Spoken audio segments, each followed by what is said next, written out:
Hello everyone, welcome back to our new video. दोस्तों, Angel One के quarterly result out हो चुके हैं और कंपनी के अगर परफॉर्मेंस की बात करें तो कंपनी ने जो नंबर दिखाया है अपने इन्वेस्टर प्रेजेंटेशन एंड अपडेट्स में, उसका कंपैरिजन क्वार्टर ऑन क्वार्टर किया है, ना कि वाई ओ वाई बेसिस पर। तो आप देखेंगे क्वार्टर ऑन क्वार्टर 16% से टोटल इनकम डाउन है और पैट की बात करें 38% से इनका PAT quarter on quarter basis पर डाउन है। But if you compare Y O Y basis पर अगर आप नंबर को कंपेयर करते हैं तो नंबर और भी ज़्यादा खराब देखने को मिलेंगे, क्योंकि वाई ओ वाई बेसिस पर ये नंबर जो है लगभग 13,000 मिलियन रुपीस में इनकी टोटल इनकम थी। तो वहां से अगर आप देखेंगे तो वाई ओ वाई बेसिस पर नियरली 22% का डाउनफॉल इनके टोटल इनकम में है।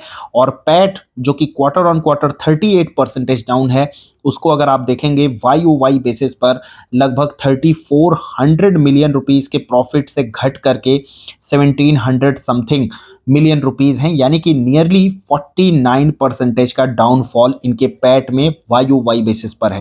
इनके नंबर खराब आने एक्सपेक्टेड थे। उसके दो रीजन थे। सबसे पहला तो सेबी ने जो चेंजेस किए एफएनओ के लेकर के, जो रेगुलेटरी चेंजेस किए, उसकी वजह से वॉल्यूम में डिप आना एक सबसे बड़ा रीजन था, एफएनओ के वॉल्यूम में डिप आना। और क्योंकि आप देख सकते हैं, अगर इनके ऑर्डर्स की बात करें तो लगभग 70% इनके जो ऑर्डर्स हैं वो एफएनओ से आते हैं। तो नियरली 70% इनका जो रेवेन्यू है वो एफएनओ से आता है और उसमें एक बहुत बड़ी मार पड़ी है। इट वाज एक्सपेक्टेड कि इनके वॉल्यूम में यहाँ पर इम्पैक्ट देखने को मिलेगा और इनकी इनकम में भी कहीं ना कहीं इम्पैक्ट पड़ने वाला है। दैट इज वाई ये स्टॉक नियरली 4000 के अराउंड गया था और वहां से मैसिव करेक्शन इस स्टॉक में देखने को मिला है। इसके अलावा दूसरा रीजन है इस समय बियर मार्केट। तो बियर मार्केट की वजह से पार्टिसिपेशन काफ़ी कम हो जाता है रिटेल इन्वेस्टर्स का।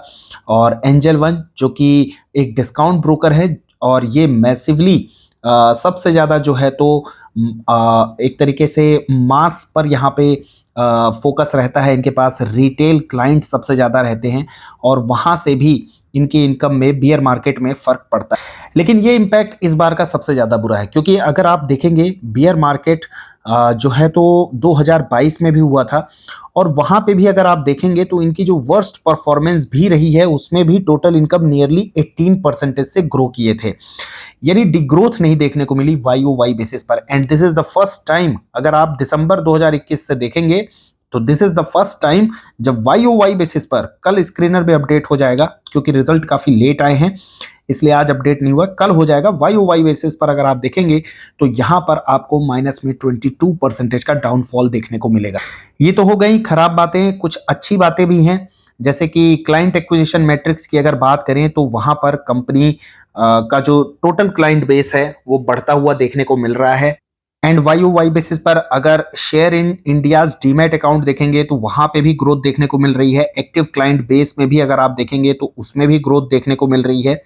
तो ये कुछ चीजें हैं जो अच्छी हैं। ऑल्दो यहाँ पे ट्रांजैक्शन मैट्रिक्स नंबर अच्छे देखने को नहीं मिलेंगे क्योंकि मार्केट जो है इस समय सेंटिमेंट खराब है और खराब सेंटिमेंट में तो मेरे भी यहाँ पर ट्रांजैक्शन काफ़ी कम हो चुके हैं, क्योंकि मैं भी एक रिटेल इन्वेस्टर ही हूँ। और हाँ, वो एक टाइम होता है जब लगता है ये भी ले लो वो भी ले लो। बुल रन में तो आपने कुछ भी ए बी सी डी करके कुछ भी ले लिया और हर एक स्टॉक चलता है, लेकिन बियर मार्केट में ऐसा नहीं होता है। एंड दैट इज वाई बहुत ही सोच समझ के एक इन्वेस्टमेंट का यहाँ पे डिसीजन लेना पड़ता है, या फिर जो ऑलरेडी एक इन्वेस्टमेंट की थीसिस चल रही है उसी में एसआईपी करते रहना पड़ता है, उससे ज़्यादा नहीं। तो डेफिनेटली हर किसी के यहाँ पे जो है ट्रांजैक्शंस जो हैं वो कम हो जाते हैं। एंड इसके अलावा dividend, company is paying a really good dividend. तो 26 रुपए का डिविडेंड पर शेयर, यानी नियरली 1% का डिविडेंड जो है फाइनल डिविडेंड अनाउंस कर दिया है। इसके पहले भी 10 रुपए का डिविडेंड कंपनी ने दिया था। और क्योंकि आईपीओ में यहाँ पे कंपनी ऑलरेडी, आईपीओ बोल रहा हूँ, आईपीएल को लेकर के, यहाँ पे एडवर्टाइजमेंट को लेकर के ऑलरेडी कंपनी बहुत बड़ा इन्वेस्टमेंट कर चुकी थी, जिसकी वजह से कंपनी ने बीच में डिविडेंड पे करना बंद कर दिया था। बट आई थिंक कि अब कंटिन्यू कंपनी जो है डिविडेंड का पेमेंट एक बार फिर से स्टार्ट करेगी। And talking about me, what I have done, तो मेरा जो प्राइस था और जो स्टॉक का आज ट्रेडिंग प्राइस था उससे कहीं ना कहीं एक मार्जिन का ही फर्क था। And it was quite expected कि आज इस स्टॉक में पिटाई हो सकती थी, नंबर खराब आ सकते थे। दैट इज वाई मैंने आज के दिन यहाँ पे इट वाज़ प्री प्लान्ड कि मैं यहाँ पे इसको एग्ज़िट करूँगा, क्योंकि हो सकता है कि नीचे के लेवल्स एक बार फिर से देखने को मिले। एंड फॉर्च्यूनेटली ये मेरे लिए दांव थोड़ा-सा सही रहा, क्योंकि नंबर काफ़ी ज़्यादा खराब आए हैं। हो सकता है कल मार्केट इसको पनिश करेगा एंड 2000 के नीचे के लेवल शायद एक बार फिर से एंजल वन में देखने को मिल जाए।